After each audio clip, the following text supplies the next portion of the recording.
Espero que estén bien en esta mañana. Espero que estén secos, no se hayan mojado mucho con la lluvia. Pues que no se estén enfermando, porque yo ya me enfermé. Entonces, espero que estén bien esta mañana. Vamos a continuar con la sección de disciplina en la iglesia, ya que la semana pasada no pude terminar la segunda sección que tenía planeado. Vamos a continuar con esa misma sección. Entonces, si recuerdan, la primera sección que vimos de disciplina dentro de la iglesia, vimos cuándo se debería de aplicarlo. Ya vimos cuándo se debe aplicarlo. Ya la semana anterior comenzamos a ver la segunda sección que escogí, la cual es la actitud sobre cómo debemos de llevarlo. Ya vimos algunos ejemplos de cómo debemos de llevarlos la semana pasada. Primeramente tenemos que tener un espíritu de mansedumbre. Eso fue lo que vimos la semana pasada. Tenemos que tener un espíritu de mansedumbre, porque muchas veces cuando llegamos a aplicar la disciplina, muchas veces tenemos con otros intenciones a través de eso. Solamente a veces nos gusta nomás regañar a la persona, cuando no debería de ser así. También otra cosa es estar firme contra el pecado, porque muchas veces, aunque no lo creemos, pero la gente es muy buena para manipular a otros. Y muchas veces cuando una persona peca y ya llegamos y le confrontamos, pues muchas veces esa persona nos dice, es que perdón, es que así hice esto y esto, perdón. Y ya es así, ok, no se preocupe. Y ya otra vez lo comienza a hacer y ahí vamos otra vez para decir, oye, estás haciendo esto, sí, es que mira, esto y esto, lo otro, y nos sentimos mal. De hecho, nos llegan a manipular a nosotros, que es la persona a la que le estamos confrontando. Entonces tenemos que tener una firmeza contra el pecado y decir, no, hermano, lo que está usted haciendo no está bien delante de los ojos de Dios. Entonces ustedes necesitan cambiar esa actitud, necesitan cambiar tienes que regresarte con la comunicación con Dios, tienes que parar de pecar. Y si han leído todos los epístolas de Pablo, siempre cuando tocaba sobre ciertos pecados, pues siempre se ponía muy, muy duro con ellos. De hecho, por eso tuvimos esta pausa, porque estamos en el capítulo 5 de 1 de Corintios y pues pasó un escándalo en la iglesia de Corinto. Pasó el escándalo de que un muchacho se estaba acostando con su madrastra. Y pues obviamente la iglesia no hizo nada contra este pecado y fue allí cuando pues Pablo tuvo que ser duro con las personas, porque les dice que ustedes están dejando que entre el pecado. No pueden hacer eso. Si siguen leyendo los versículos anteriores, les dice, pues entrégalo a Satanás. Entonces realmente Pablo tuvo ese espíritu que estaba muy firmeza contra el pecado, porque sabía el peligro que realmente tenía si dejábamos que la persona siga pecando, especialmente cuando esa persona es un hermano en Cristo. Ahora, las siguientes cosas que vamos a estar viendo el día de hoy, conforme a esta parte sobre la actitud que tenemos de llevar cuando aplicamos la disciplina, yo creo que son dos de las cosas más importantes. Y eso es el amor y del perdón. Cosas que realmente, creo que aparte de que son las más importantes, son las dos cosas que más nos cuesta a nosotros realmente. Especialmente cuando la ofensa es contra uno. Cuando la ofensa es contra uno, es un poco más difícil para perdonar a la persona o mostrar ese amor hacia ellos. Entonces eso es lo que vamos a estar viendo en esta mañana. Esas dos actitudes, la cual es amor y el perdón. Pero antes de comenzar, vamos a orar. Padre nuestro que estás en los cielos, damos gracias a Dios por este día. Damos gracias a Dios por esta mañana que nos has dado. Damos gracias a Dios por la lluvia que nos has mandado. También Dios te pido por las personas que están fuera de la ciudad, que están disfrutando de sus familias y tiempo con ellos. Te pido que los puedas traer con bien, los que ya están de regreso. Y te pido Dios que nos llenes el Espíritu Santo para poder entender la enseñanza que nos quiere dar el día de hoy y también para poder aplicarlo. Y te pido todo esto en el nombre de Jesucristo. Amén. Entonces, comenzando con el tercer punto que tengo para esta sección, es la actitud de amor. Vamos a ir a Segunda de Tesalonicenses. Vamos a ir al libro de Segunda de Tesalonicenses.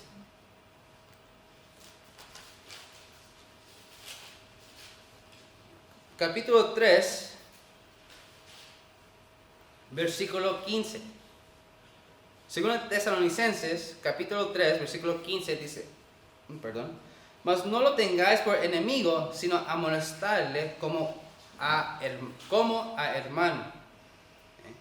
Dice, creo que el amor es una de las más importantes actitudes que el cristiano tiene que tener cuando llega a aplicar la disciplina. De hecho, amar a un hermano que todavía está en pecado es una obligación. Hemos visto que Pablo nos dice que después de muchas amonestaciones que tenemos que dejarlos si no llegan a obedecer. O básicamente poner una cierta distancia de esa persona que no está cambiando sus malos hábitos. Ahora, muchos pensarían que eso se refiere a que no debemos de amarlos, o más bien ya no hacerle caso, porque algunas iglesias es lo que hacen. Cuando aplican disciplina a un hermano, le ponen en disciplina, muchas personas dicen que piensan que ya no hay que hablarlo, hay que ya no dejarlo hacer nada dentro de la iglesia, como había mencionado el pastor anteriormente. Muchos piensan que simplemente dejarlo, que no haga nada, que no participe, así dejarlo sentado a un cierto tiempo. Los hermanos no se pueden acercar a él, no le pueden hablar, no le pueden mostrar amor. Muchas personas lo aplican erróneamente de esa manera, cuando realmente no se debe de hacer así. De hecho, si leemos el mismo capítulo de 2 Tesalonicenses, el capítulo 6 dice: pero os ordenamos, hermanos, en el nombre del Señor Jesucristo, que os apartáis de todo hermano que ande desordenadamente y no según las enseñanzas que recibisteis de nosotros. Por eso muchas personas lo aplican de esa manera, porque lo sacan de ese versículo. Lo sacan de eso, dice, apartáis de ellos. Y lo chistoso es que muchos cristianos, cuando se aplica la disciplina, literalmente se apartan completamente 100% de las personas que están en disciplina. No debería de ser así. Realmente eso no es mostrar un cierto amor. No es mostrar amor a la persona que está en disciplina. Fíjense lo que dice el versículo 14. Dice, si alguno no obedece a lo que decimos por medio de esta carta, a ese señallo, y no os juntáis con él para que se avergüence. Otra vez más, por eso muchas personas piensan que la manera cuando se aplica la disciplina es apartarte 100% de la persona. Pero no es así. Realmente no es así que debemos demostrar ese amor. La mejor manera que lo puedo explicar es dar un ejemplo de un padre cuando disciplina a su hijo. Cuando el hijo hace una acción que está contra la voluntad de su papá, obviamente el papá se enoja con el niño, se enoja con su hijo, se enoja y le disciplina. Ya dependiendo de cómo disciplina el papá dentro de la casa. A mí me pegaba. Y he escuchado historias que algunos les pegaban con el cuerda de la plancha, otros con otras cosas, con un palo, cosas así. A mí mi papá simplemente me los pegaba con el cinturón y con el chancla. Y hasta ahí. Entonces, mi papá me disciplinaba y me decía lo que hice mal. Y después, no es que se apartaba completamente, pero no me hablaba por un rato. Pero no quiere decir que no me amaba, o no quiere decir que se fue completamente lo opuesto y no me hablaba por un buen tiempo. No, era para mostrarme a mí de lo que yo hice no tiene nada beneficioso. Entonces, cuando Pablo dice a la iglesia de Tesalónica que apartáis de las personas que siguen desobedeciendo, no quiere decir que se aparten completamente de ellos, que no tengan comunicación con ellos, que ya no le hablan por el tiempo que está disciplinado. No se refiere a eso.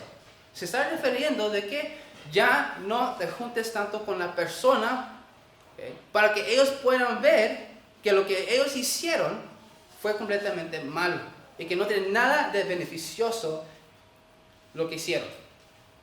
Porque si una persona llega a cometer pecado y la gente le sigue acercándose, abrazándole, teniendo ese mismo tipo de amor como siempre, esa misma comunicación con ellos, la gente se va a sentir que pues nada pasó. Pequé, no, nada pasó, no hay consecuencias de ese pecado. Por eso Pablo dice, apartáis de ellos, no completamente. Como dijo el pastor la semana pasada, hay que trabajar con ellos. Hay que trabajar con el hermano que está en pecado, que está en disciplina. Trabajar con esa persona, pero no completamente cortar cualquier tipo de comunicación con él. No, simplemente ponernos esa distancia. para que Él pueda ver, o esa persona pueda ver, de que lo que Él hizo fue completamente malo y no tiene nada de beneficioso. Eso es lo que significa lo que Pablo quiso decir con el mostrarle amor hacia esa persona.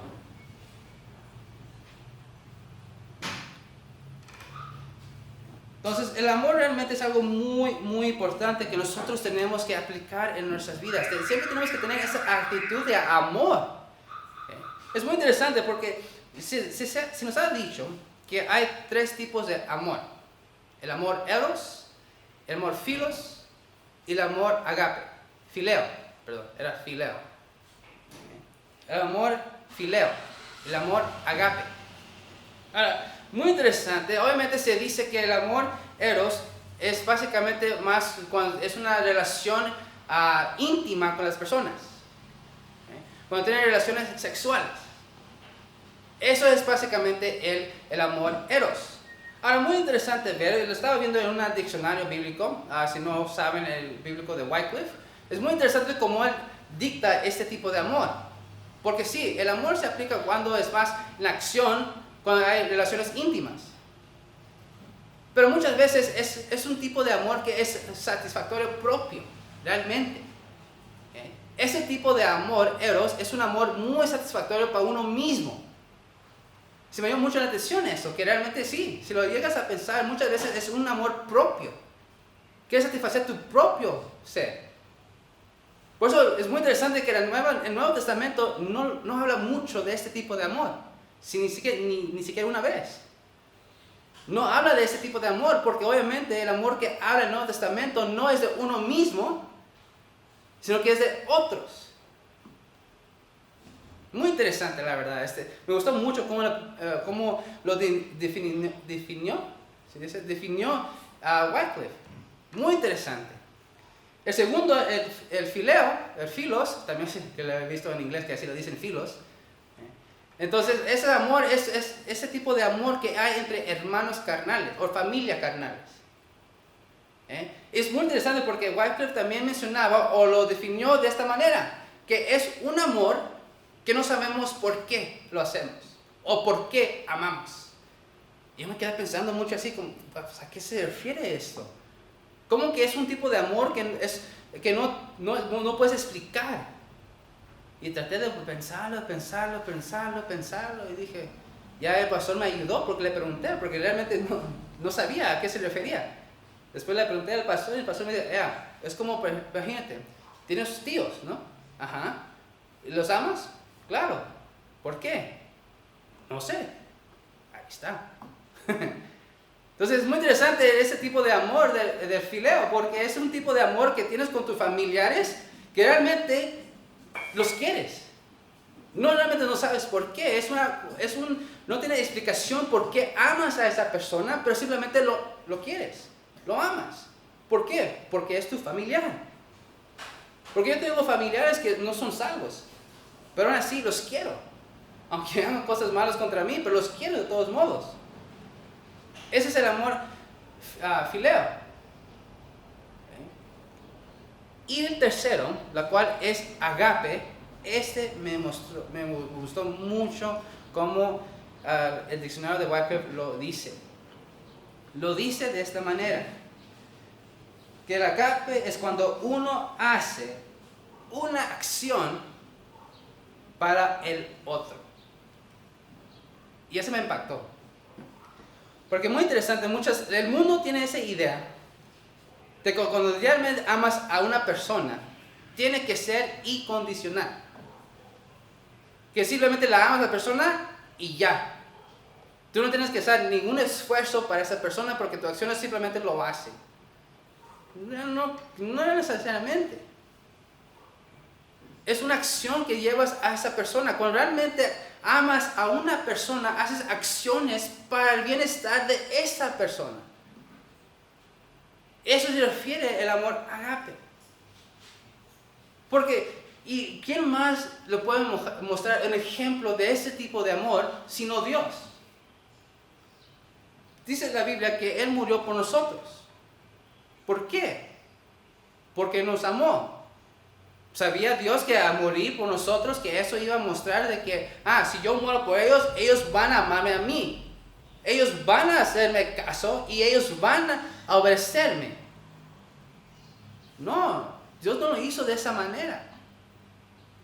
Él murió por nosotros porque Él quiso nuestro bienestar, y como Él quiso nuestro bienestar, Él tomó acción.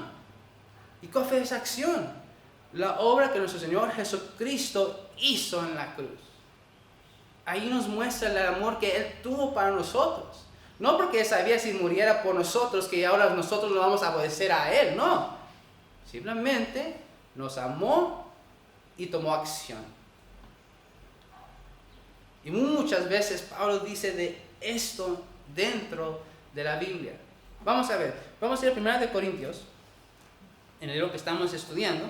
1 Corintios capítulo 13. 1 Corintios capítulo 13. Ahora, el capítulo 13 de 1 Corintios es muy popular, es muy famoso y habla sobre el amor. Desde el capítulo 4 hasta el final habla de el amor. Cuando dice, el amor es sufrido, es benigno, el amor no tiene envidia, el amor no es jactancioso, no se envanece. Pero quiero que pongan atención al versículo 5, dice, no hace nada indebido, no busca lo suyo. Como el amor eros. El amor eros, ¿sabe? Básicamente busca su propio satisfactorio. Pero dice el versículo 5, no busca lo suyo, ni se irrita, no guarda rencor, no se goza de la injusticia, mas se goza de la verdad. Entonces, el amor agape es cuando una persona toma acción para el otro, sabiendo que esa acción va a ser por el bienestar de esa persona. Y puede ser cosas muy pequeñas realmente. Tal vez un detalle. Puede ser que a una persona le gusta el café, entonces le compras un café bueno, ¿no? Exactamente, te compré este café para ti, sé que te gusta el café. Y pues la persona no sabe lo que se esperaba, pero fue algo que tú pues sabías que le iba a gustar y se lo compraste para esa persona. Y realmente eso es un acto de amor. Y puede ir muy grande. Cuando tú dejas tu propio satisfechos para la otra persona. Entonces, el amor agape es un amor cuando uno hace una acción para el otro. Y este amor se revela en la obra de Cristo, porque Él, por eso dice la Biblia, Él nos amó primero. No porque nosotros le hemos amado a Él, sino que porque Él nos amó a nosotros primero. Y nos mostró ese gran amor que tuvo para nosotros cuando Él puso su vida para nosotros, para que Él pueda pagar la penalidad que nosotros merecimos realmente. Lo cual nos lleva a la siguiente actitud que tenemos que llevar, esa actitud de perdón. Efesios capítulo 4.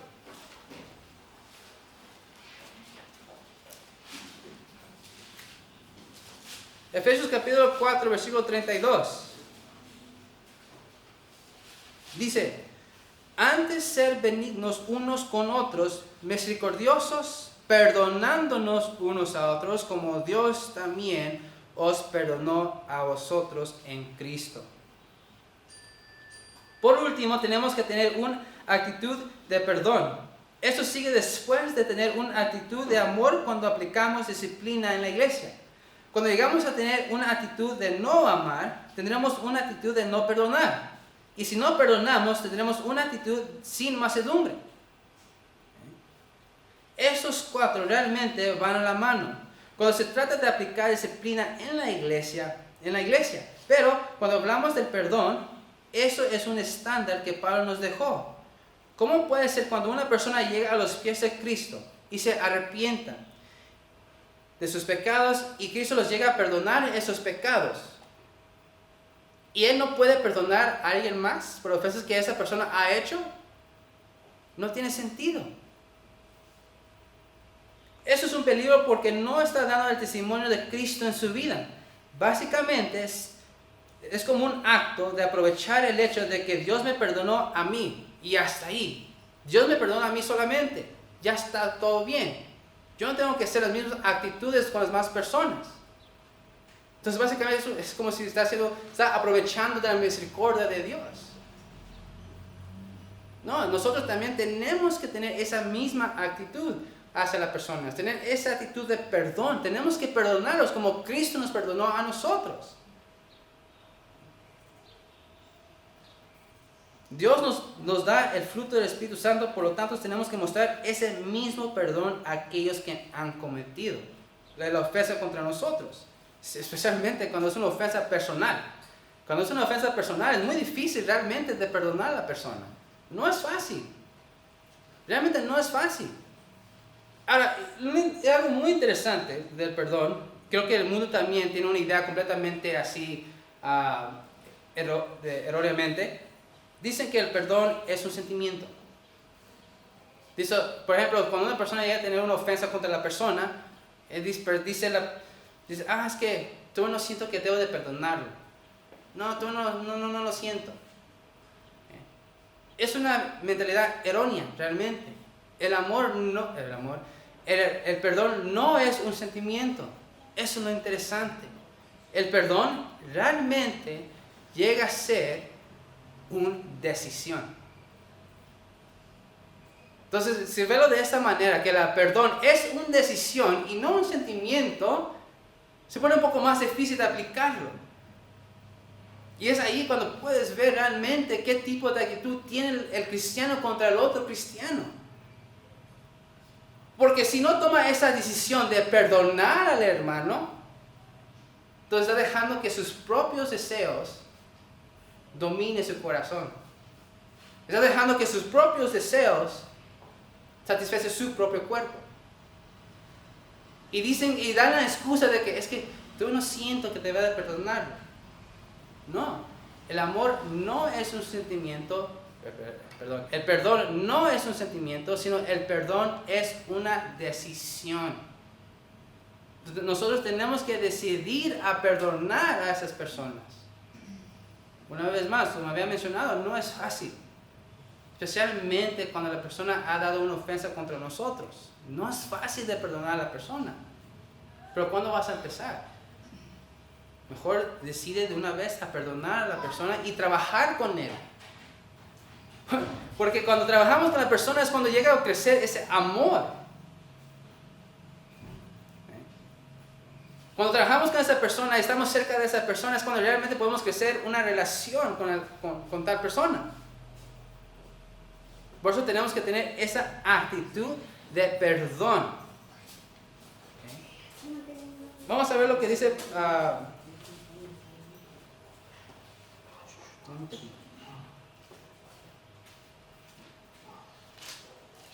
Vamos a ver primera de Juan.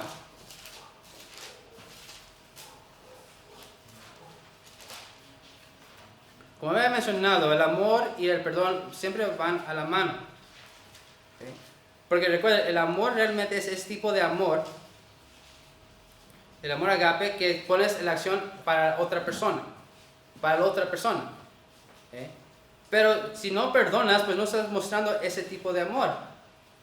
Vamos a ver, 1 de Juan capítulo 4, el versículo 8 dice, el que no ama, no ha conocido a Dios, porque Dios es amor. En esto se mostró el amor de Dios para con nosotros, en que Dios envió a su Hijo unigénito al mundo para que vivamos por Él. 10. Y eso consiste en el amor, no que nosotros hayamos amado a Dios, sino que Él nos amó a nosotros y envió a su Hijo en propiciación por nuestros pecados. Cuando dice que envió a su Hijo en propiciación por nuestros pecados, es ahí cuando mostró ese amor y se aplicó también el perdón, porque Él puso su vida en lugar de nosotros. El hombre ciertamente tuvo que pagar el pecado, la penalidad del pecado, ciertamente. Pero lo que hace el perdón es que quita esa culpabilidad y simplemente lo perdona. Y es lo que Dios hizo. Cuando Él murió por nosotros, Él tomó nuestro lugar. Ya esa penalidad ya no está sobre nosotros. Dios nos ha perdonado de los pecados que hemos cometido. Y ese es el tipo de actitud que nosotros debemos demostrar siempre. Entonces, recordamos, hay 4 tipos de actitud cuando tenemos que tener, cuando aplicamos la disciplina. Tener una actitud de mansedumbre, tener una actitud firme contra el pecado, una actitud de amor y una actitud de perdón. Yo creo que esas son ciertas cosas que nosotros debemos demostrar antes de que vayamos a aplicar la disciplina. Por eso no me he metido tanto sobre el propósito de la disciplina, o más bien cómo se aplica la disciplina. ¿Okay? Los reglamentos para disciplina dentro de la iglesia. Por eso no he tocado ese tema todavía. Lo vamos a tocar. Pero yo creo que es importante saber la actitud que tenemos que tener antes, cuando vemos la manera que se tiene que aplicar. Ahora, en la siguiente semana lo que vamos a ver es, vamos a ver el propósito. ¿Por qué se aplica la disciplina dentro de la iglesia? La cual yo también creo que es importante que se tiene que explicar. Porque sí hay razones por qué se tiene que aplicar. Eso sin duda. Hay razones por qué se aplica. Y son varias razones. Y eso es lo que vamos a ver la siguiente semana. Vamos a ver. Padre nuestro que estás en los cielos, damos gracias a Dios por este día. Damos gracias a Dios por el mensaje que nos has dado. Te pido, Dios, que nos llenes el Espíritu Santo para poder aplicarlo en nuestras vidas, especialmente cuando se trata de amar a otros y a perdonar a los demás. Te pido todo esto en el nombre de Jesucristo. Amén.